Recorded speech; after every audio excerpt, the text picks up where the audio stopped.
Bom dia, galerinha. Alô, alô, segundo ano, 2011, 2012. Espero que estejam todos bem. Vamos continuar aí a nossa matéria de filosofia de onde paramos. Lembrando que nossa discussão era sobre filosofia política, né? A gente já viu Maquiavel e viu o primeiro dos contratualistas, que foi Thomas Hobbes, né? A gente continua aí falando agora do inglês John Locke, que será, né, o chamado pai do liberalismo político. A gente vai tentar entender um pouquinho mais qual era o pensamento do Locke, né? Para revivar aí a memória dos senhores, lembrando que o que a gente está chamando de contratualismo, ou que os contratualistas, né, defendem, a gente está falando de uma linha de pensamento filosófico, né, que quer entender as condições, né, que proporcionaram o surgimento das sociedades civis, ou seja, a razão pela qual os indivíduos fazem este contrato social, ou seja, não é, vão obedecer ou em que pauta, não vão construir essas regras, leis e diretrizes para viver nas sociedades civis. Né? Nós já vimos lá como é que Hobbes define, né, ser o melhor caminho para esse pacto que é feito através de um Estado forte, não é? E que tem aí o modelo da monarquia ou o modelo de um Estado forte com um regente forte, como uma diretriz possível para que isso dê certo, para que o pacto seja feito, já que o Hobbes está falando lá atrás, como a gente viu, de que este homem tem o seu estado de natureza egoísta, não é? Para que não haja guerra de todos contra todos, se faz o pacto, não é? Dentro daqueles parâmetros que o Hobbes definiu. Não é? Essa ideia partia do princípio, né, a ideia dos contratualistas, tem a ver com o que a gente chama de estado de natureza, ou seja, de que todo ser humano, né, estaria munido aí de certas características, desde o momento em que ele nasce, não é, se tornando algo inato, não é, ou seja, inerente à condição humana.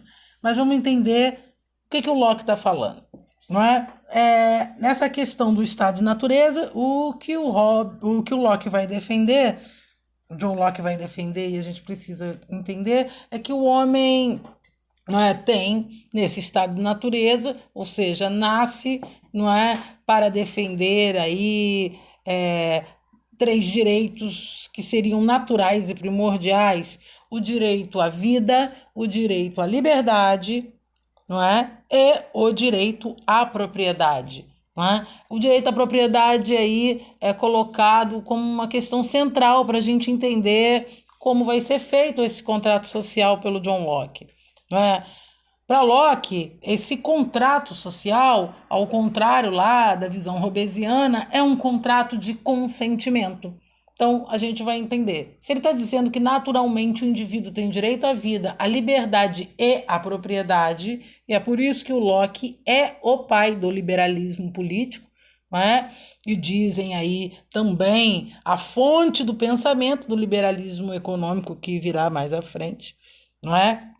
Locke está dizendo que a propriedade já existe no estado de natureza e é um direito natural de todos os indivíduos. E esse direito não pode ser violado pelo Estado. Não é?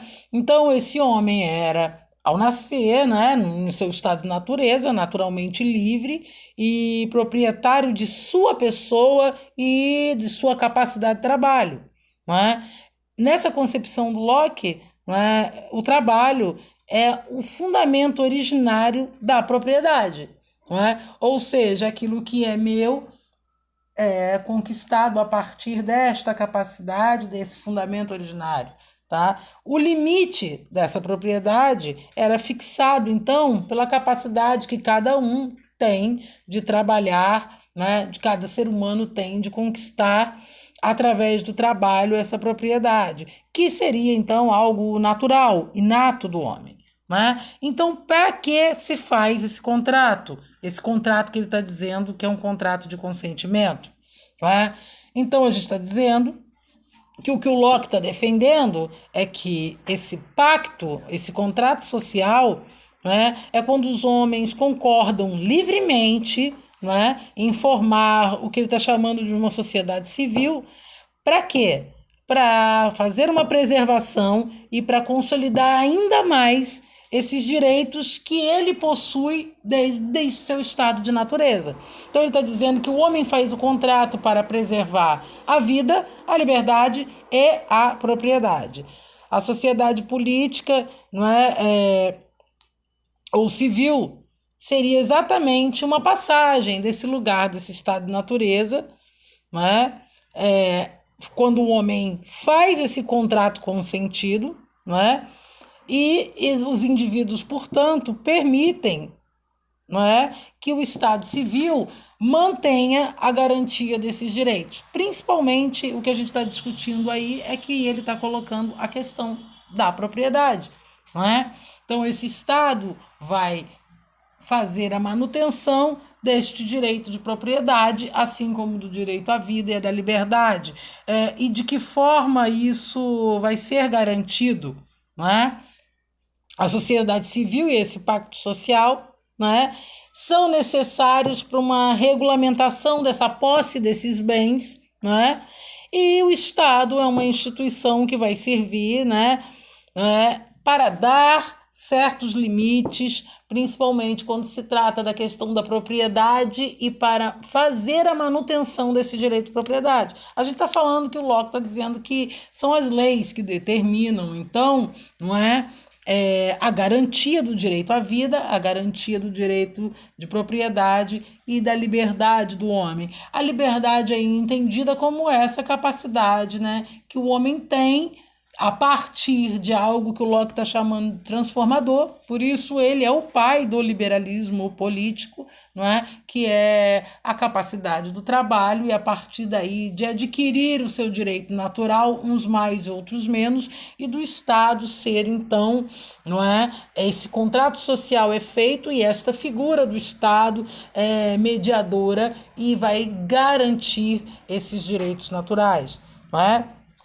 Então, para Locke, esse Estado não tem uma força extrema como o Estado robesiano, não é?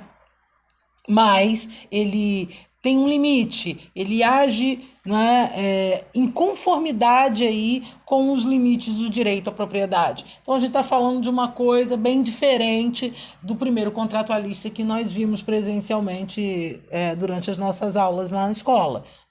O Locke está dizendo que esse Estado ele não tem tanta força, não é? Ele não é um Estado que se impõe pela força, já que o estado de natureza que ele está discutindo é muito diferente lá do Thomas Hobbes. Ele está dizendo que para fazer uma manutenção e um controle desses três direitos naturais do homem, principalmente regulamentar e garantir o direito que o homem tem à propriedade, esse Estado, através das leis, não é?